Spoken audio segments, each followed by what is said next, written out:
Madeira, the Crianza is available around the country. It's not available everywhere. If you go to their website, Madeira, fancy Grupo bottle. Madeira, GRUPOMAT. Fancy bottle. I can never remember how to spell Madeira. Anyway, grupomadeira.com. You can find out where it's available. They do have a map that shows all their do they really? locations. Very, they do. They're really good about that. Very forward thinking.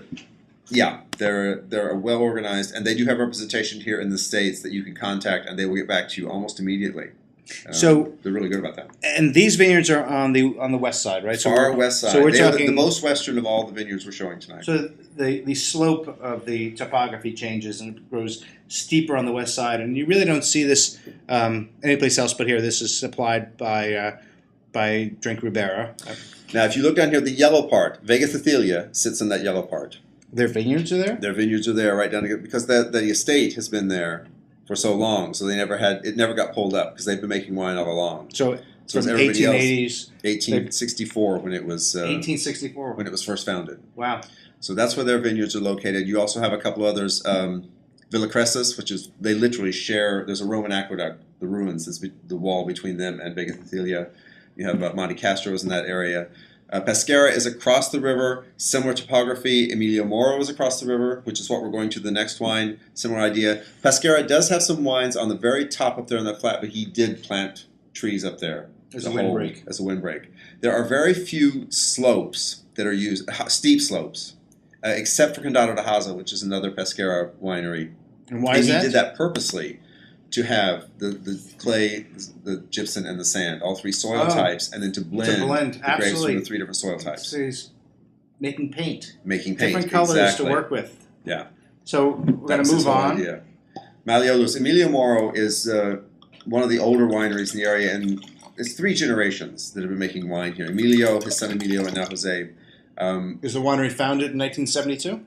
It's got this 1972. Yes, but they've been growing grapes. Oh, that's when the picture was taken. Oh. They've just rebranded their bottles. They changed the labels. And at first I wasn't sure why they did it, because I like the old labels aesthetically better.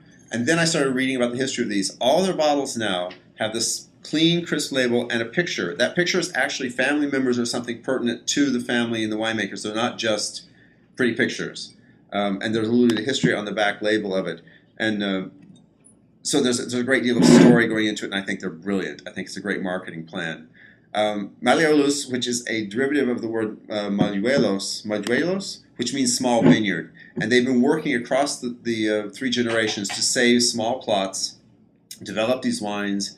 Each one is kind of some microclimate, and then blending through. This would be their reserva if they called it a reserva. But they don't. They call it a cosecha. They call it cosecha. Again, they're doing 18 months in Allier oak, but they don't want to have to go the whole 18 months then in bottle if they don't feel like it. And they also want to leave themselves open to going less oak time. Doing what they have to do, vintage to vintage. Vintage to vintage. So this is a very expensive cosecha. Yes. This is $50. This is $50. If you think of Super Tuscans in Italy, this is the same kind of idea where you're not fitting the rules per se, but you're making spectacular wine. This is an 09. You can smell that vintage. It is so bright and beautiful. And I can almost tell you now, I'm going to think this needs another 3 or 4 years. Mm. It is very young. It is impeccably balanced. The Ferratus, I think, could use some time because it's very well balanced, but it's a little aggressive. Mm-hmm. This is incredibly well integrated, smooth. Also, a lot of high acid wine, which is a little surprising. This in your mind when you think of things like you said, it's like a Super Tuscan. I tend to think of wines that are a little more massaged than this one is. Yeah.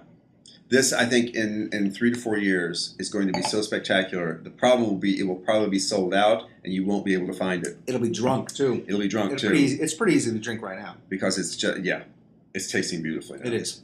You can taste every bit of quality in this. It's suggested retail on this is between 50 and 60. It tastes every bit of that money. It does.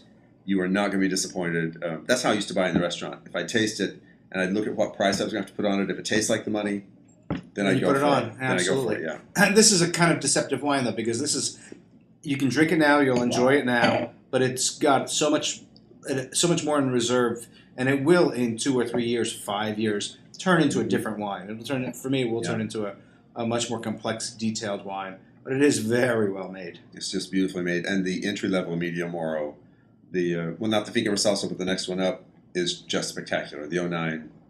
I'm yet to taste an 09 I didn't like and didn't think was just really, really wonderful. This one, as I say, this is located at Pescara del Duero, which is a little further east of where we were with Madeira, right along the river.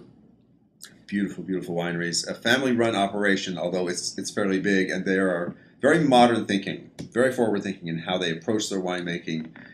They do a lot with social responsibility and giving back to the community in various ways, and they're good people.